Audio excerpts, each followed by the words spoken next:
ಎಲ್ರಿಗೂ ನಮಸ್ಕಾರ. ನಾನು ನಿಮ್ಮ ಗಿರೀಶ್ ಮಟ್ಟಣ್ಣವರ್. ಇವತ್ತು ಒಂದು ವಿಶೇಷ ಕಾರಣಕ್ಕೋಸ್ಕರ ನಾನಿಲ್ಲಿ ಒಂದು ಮಾಹಿತಿ ಕೊಡೋದಕ್ಕೆ ಮಾತಾಡ್ತಾ ಇದ್ದೀನಿ.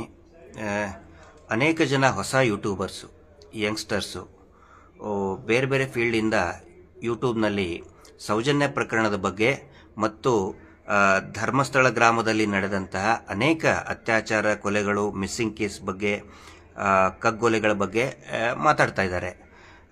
ಅವ್ರಿಗೆ ಈ ಒಂದು ಮಾಹಿತಿ ಕೊಡಬೇಕು.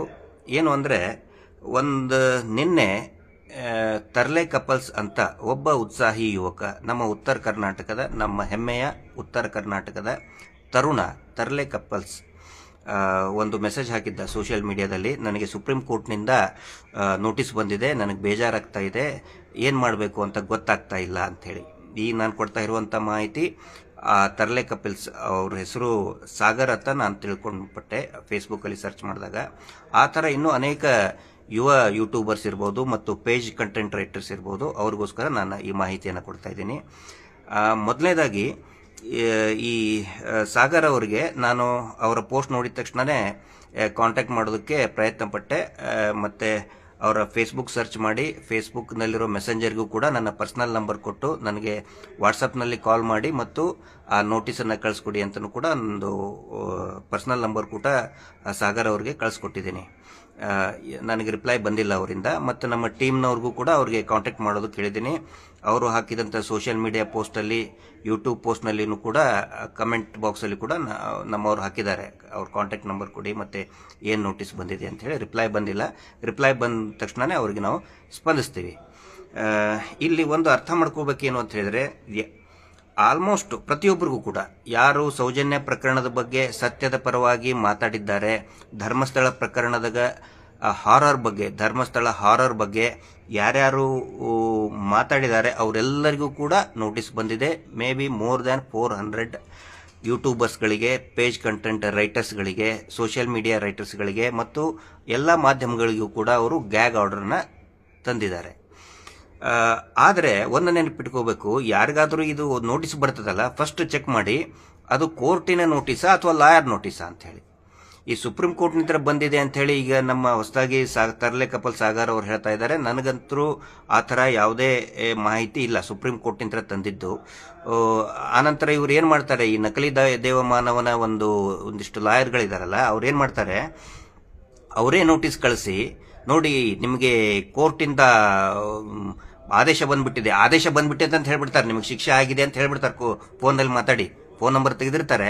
ಹೆಂಗೋ ಇವರೇ ನೋಟಿಸ್ ಕಳಿಸೋದು, ಲಾಯರ್ ನೋಟಿಸಿಗೂ ನೆನಪಿರಲಿ, ಕೋರ್ಟ್ ನೋಟಿಸಿಗೂ ಬಹಳ ವ್ಯತ್ಯಾಸ ಇದೆ. ಕೋರ್ಟ್ ಸಮನ್ಸ್ ಬೇರೆ, ಲಾಯರ್ ನೋಟಿಸ್ ಬೇರೆ. ಅದಕ್ಕೆ ಫಸ್ಟ್ ಚೆಕ್ ಮಾಡಿ ನಿಮಗೆ ಏನು ಬಂದಿದೆ ಅಂತೇಳಿ.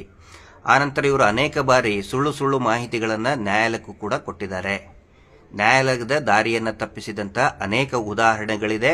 ಅದಕ್ಕೆ ಪ್ರತಿಯಾಗಿ ನಮ್ಮ ಹೆಮ್ಮೆಯ ಯೂಟ್ಯೂಬರ್ ಅಕ್ಷರ ಮೀಡಿಯಾದ ರಾಜು ಮೌರ್ಯ ಅವರು ಸರಿಯಾಗಿ ಪ್ರತಿಕ್ರಿಯೆ ಕೊಟ್ಟು, ಆ ನಕಲಿ ದೇವಮಾನವನ ಅಡ್ವೊಕೇಟ್ ಒಬ್ಬರಿಗೆ ರಾತ್ರೋರಾತ್ರಿ ಮೆಸೇಜ್ ಕಳಿಸ್ತಾ ಇದ್ರು, ಇಮೇಲ್ ಮಾಡ್ತಾ ಇದ್ರು, ನಿಮಗೆ ಹಂಗಾಗತ್ತೆ ಹಿಂಗಾಗತ್ತೆ ಅಂತೇಳಿ. ಆ ನಕಲಿ ದೇವಮಾನವನ ಅಡ್ವೊಕೇಟ್ ವಿರುದ್ಧನೇ ಮಾನ್ಯ ಹೈಕೋರ್ಟ್ನ ಬೆಂಚ್ಗೆ ದೂರನ್ನು ದಾಖಲಿಸಿದ್ದಾರೆ. ಅವರ ವಿರುದ್ಧನೂ ಕೂಡ ಮಾನಹಾನಿ ಪ್ರಕರಣವನ್ನು ದಾಖಲು ಮಾಡಿದ್ದಾರೆ. ಬರೀ ಅವ್ರಿಗೆ ಇಷ್ಟೇ ಮಾಡಕ್ಕೆ ಬರೋದಿಲ್ಲ ಮಾನಹಾನಿ, ನಮ್ಮ ಹೋರಾಟಗಾರ ಮಿತ್ರರು ಕೂಡ ಮಾಡ್ತಾ ಇದ್ದಾರೆ. ಹೀಗಾಗಿ ನಮ್ಮ ತರ್ಲೆ ಕಪಲ್ ಸಾಗರ್ ಅಂತವರು ಮತ್ತು ಇನ್ನೂ ಅನೇಕ ನ್ಯೂ ಕಮರ್ಸ್, ಯಂಗ್ಸ್ಟರ್ಸ್ ಏನಿದೆ, ಭಯ ಪಡುವಂಥ ಅವಶ್ಯಕತೆ ಇಲ್ಲ, ಬೇಜಾರಾಗುವಂಥ ಅವಶ್ಯಕತೆ ಇಲ್ಲ. ಏನೋ ನೋಟಿಸ್ ಬಂದ್ಬಿಡ್ತಪ್ಪ, ಏನೋ ಆಗಿಬಿಡ್ತದೆ, ಏನೂ ಆಗಲ್ಲ. ಯಾಕಂತ ಹೇಳಿದ್ರೆ, ನೀವು ಎಲ್ಲರೂ ಮಾತಾಡ್ತಾ ಇರೋದು ಸತ್ಯದ ಪರವಾಗಿ, ಬೇಸ್ಡ್ ಆನ್ ಫ್ಯಾಕ್ಟ್ಸ್ ಮಾತಾಡ್ತಾ ಇದ್ದೀವಿ.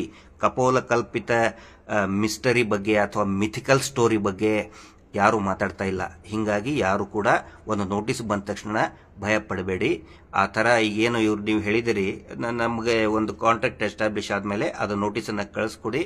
ನಮ್ಮಲ್ಲಿನೂ ಕೂಡ ಒಂದು ಟೀಮ್ ವರ್ಕ್ ಮಾಡ್ತಾ ಇದೆ, ಕಾನೂನು ರೀತಿ ಇದನ್ನು ಫೈಟ್ ಮಾಡೋದಕ್ಕೆ ಕೆಲಸ ಮಾಡ್ತಾ ಇದೆ. ಒಂದು ಲೀಗಲ್ ಟೀಮ್, ಪಾಲನ್ ಸರ್ ಅಂತ ಇದ್ದಾರೆ, ಇನ್ನೂ ಅನೇಕ ಲೀಗಲ್ ಟೀಮ್ನಲ್ಲಿ ಅನೇಕ ಅಡ್ವೊಕೇಟ್ಗಳು, ಯಂಗ್ ಅಡ್ವೊಕೇಟ್ಗಳು ನಮ್ಮ ಪರವಾಗಿ ವಾದವನ್ನು ಮಂಡಿಸೋದಕ್ಕೆ, ವಕಾಲತ್ ತಗೊಳ್ಳೋದಕ್ಕೆ ಮುಂದೆ ಬಂದಿದ್ದಾರೆ. ದಯವಿಟ್ಟು ಅದನ್ನು ಕಳಿಸ್ಕೊಡಿ.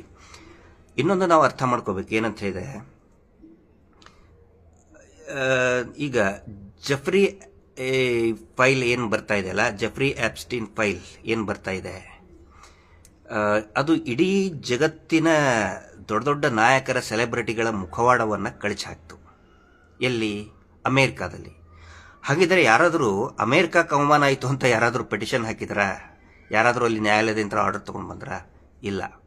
ಇತ್ತೀಚೆಗೆ ಒಂದು 15 ದಿನದ ಹಿಂದೆ ದೆಹಲಿಯಲ್ಲಿ ಅನೇಕ ಹೆಣ್ಣು ಮಕ್ಕಳು ನಾಪತ್ತೆ ಆಗಿದ್ದಾರೆ. ಮೋರ್ ದೆನ್ 5,000 ವಿಮೆನ್ ಮಿಸ್ಸಿಂಗ್ ಆಗಿದ್ದಾರೆ. ಪುರುಷರು ನಾಪತ್ತೆ ಆಗಿದ್ದಾರೆ, ಮಕ್ಕಳು ನಾಪತ್ತೆ ಆಗ್ತಾ ಇದ್ದಾರೆ. ಒಂದೇ ದಿನಕ್ಕೆ 81 ಮಕ್ಕಳು ನಾಪತ್ತೆ ಆಗಿದ್ದಾರೆ ಅನ್ನುವಂಥ ವರದಿ ಬಂತು. ನಾವು ಇದನ್ನೇ ಧರ್ಮಸ್ಥಳದಲ್ಲಿ ನಾಪತ್ತೆಯಾಗಿದ್ದಾರೆ ಅಂತ ಹೇಳಿ ಅನೇಕ ವರ್ಷಗಳಿಂದ ಕೇಳ್ತಾ ಇದ್ದೀವಿ. ನಮ್ಗಿಂತನೂ ಸೀನಿಯರ್ ಆದಂಥವ್ರು ಕಳೆದ 30 ವರ್ಷದಿಂದ ಪ್ರಶ್ನೆಗಳನ್ನು ಮಾಡ್ತಾ ಇದ್ದಾರೆ ಬೇರೆ ಬೇರೆ ವೇದಿಕೆಯಲ್ಲಿ. ಮತ್ತು ದೆಹಲಿಯಲ್ಲಿ ಮಿಸ್ಸಿಂಗ್ ಆದರೂ ದೆಹಲಿಯಲ್ಲಿ ಆರ್ಗನ್ ಕಳ್ಳತನ ಆಗ್ತಾ ಇದೆ, ಅಂಗಾಂಗ ಕಳ್ಳತನ ಆಗ್ತಾ ಇದೆ ಅಂತ ಹೇಳಿ ಇಡೀ ದೇಶದ ಸಾವಿರಾರು ಜನ ಯೂಟ್ಯೂಬರು ಮಾತಾಡಿದರು. ಹಾಗಿದ್ರೆ ಇದು ದೆಹಲಿಗೆ ಅವಮಾನನಾ? ಧರ್ಮಸ್ಥಳದಲ್ಲಿ ಮಿಸ್ಸಿಂಗ್ ಆದರೂ ಧರ್ಮಸ್ಥಳದಲ್ಲಿ ಕೊಲೆ ಆಗ್ತಾ ಇದೆ, ಧರ್ಮಸ್ಥಳದಲ್ಲಿ ಅಂಗಾಂಗ ಕಳ್ಳತನ ಆಗ್ತಾ ಇದೆ, ಧರ್ಮಸ್ಥಳದಲ್ಲಿ ಕೊಲೆ ಅತ್ಯಾಚಾರ ಆಗ್ತಾ ಇದೆ ಅಂತ ಹೇಳಿದ್ರೆ ಧರ್ಮಸ್ಥಳಕ್ಕೆ ಅವಮಾನ ಅಂತೇಳಿ ಆರ್ಡರ್ ತೊಗೊಂಡು ಬಂದ್ಬಿಡ್ತಾರೆ. ಅಂದರೆ ನೋಡಿ, ಇಲ್ಲಿ ಅವರು ನಮ್ಮ ನ್ಯಾಯಾಂಗ ವ್ಯವಸ್ಥೆಯಲ್ಲಿರುವಂಥ ಕೆಲವೊಂದಿಷ್ಟು ವೀಕ್ನೆಸ್ಗಳನ್ನು, ಕಾನೂನಿನಲ್ಲಿ ಇರುವಂತಹ ಕೆಲವೊಂದಿಷ್ಟು ವೀಕ್ನೆಸ್ಗಳನ್ನು ಕಂಡು ಹಿಡ್ಕೊಂಡು ಅದರ ಮುಖಾಂತರ ಧರ್ಮಸ್ಥಳದಲ್ಲಿ ಆಗ್ತಾ ಇರುವಂಥ ಅತ್ಯಾಚಾರ ಅನ್ಯಾಯದ ಬಗ್ಗೆ ಮಾತಾಡುವುದೇ ಒಂದು ಅಪರಾಧ. ಅದು ಮಾತಾಡಿಬಿಟ್ರೆ ನಿಮಗೆ ಸುಪ್ರೀಂ ಕೋರ್ಟಿಂದ ಲೆಟರ್ ಬರ್ತದೆ, ನೋಟಿಸ್ ಬರ್ತದೆ. ಸೌಜನ್ಯ ಪ್ರಕರಣದ ಬಗ್ಗೆ ಮಾತಾಡಿದ್ರೆ ನಿಮಗೆ ಹೈಕೋರ್ಟಿಂದ ನೋಟಿಸ್ ಬರ್ತದೆ.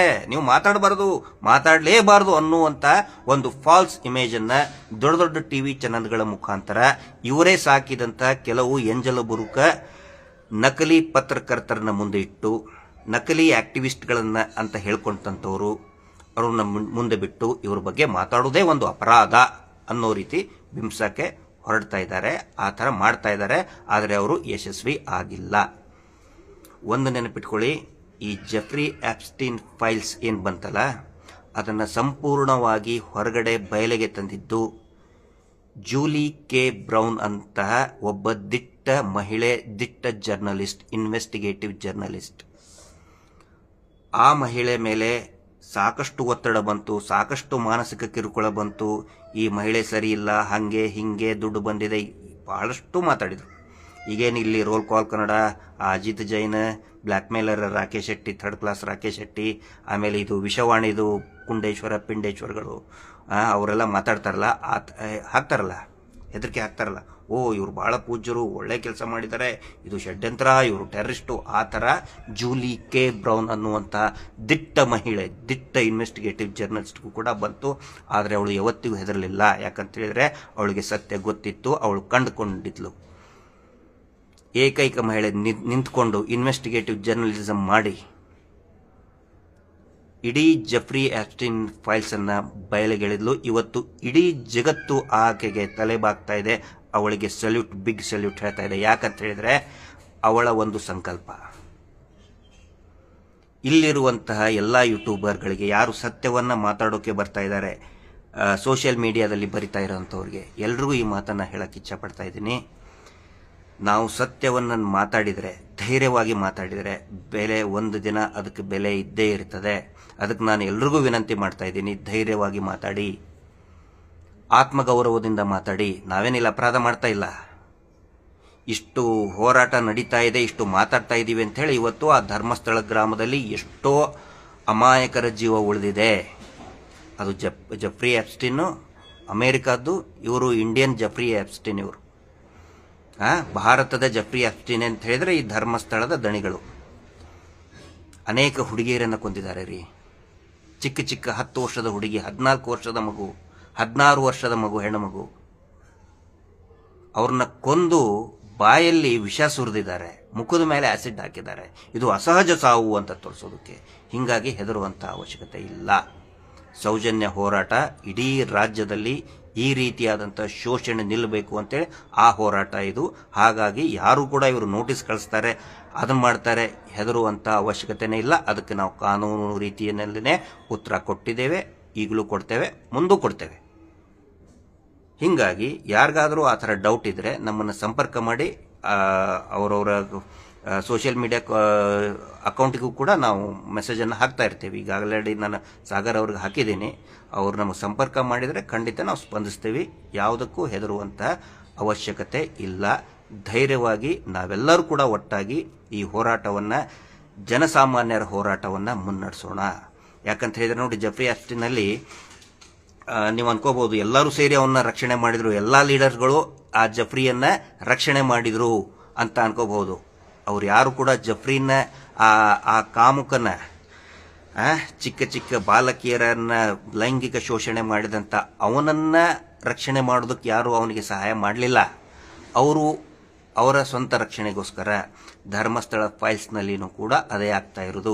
ದೊಡ್ಡ ದೊಡ್ಡ ರಾಜಕಾರಣಿಗಳು, ದೊಡ್ಡ ಸೆಲೆಬ್ರಿಟಿಗಳು ಯಾಕೆ ನಮ್ಮ ವಿರುದ್ಧ ಇದ್ದಾರೆ, ದೊಡ್ಡ ಸೆಲೆಬ್ರಿಟಿಗಳು ಯಾಕೆ ಮಾತಾಡ್ತಾ ಇಲ್ಲ ಅಂತ ಹೇಳಿದ್ರೆ ಅವರು ಅವರ ರಕ್ಷಣೆಯನ್ನ ಮಾಡ್ಕೋಬೇಕು. ಯಾಕಂತ ಹೇಳಿದ್ರೆ ಅವರೆಲ್ಲರೂ ಕೂಡ ಈ ಹತ್ಯಾಕಾಂಡದಲ್ಲಿ ಒಂದಿಲ್ಲ ರೀತಿಯಲ್ಲಿ ಡೈರೆಕ್ಟ್ಲಿ ಆರ್ ಇಂಡೈರೆಕ್ಟ್ಲಿ ಇನ್ವಾಲ್ವ್ ಇದ್ದಾರೆ. ಹಿಂಗಾಗಿ ಇದು ಜನಸಾಮಾನ್ಯರ ಹೋರಾಟ. ಅದಕ್ಕಾಗಿ ಯಾರು ಕೂಡ ಹಿಂಜರಿಕೆ ಹೋಗಬೇಡಿ, ಆತ್ಮಗೌರವದಿಂದ ಧೈರ್ಯವಾಗಿ ಮಾತಾಡಿ. ಒಂದು ಬೆಸ್ಟ್ ಎಕ್ಸಾಂಪಲ್ ಹೇಳಬೇಕು ಅಂತ ಹೇಳಿದ್ರೆ ಅಹೋರಾತ್ರ ಸರ್ ಅವರಿಗೆ ಅವಕಾಶ ಇತ್ತು. ಬಹುಶಃ ಇದು ಎಷ್ಟೋ ಜನಕ್ಕೆ ಗೊತ್ತಿಲ್ಲ.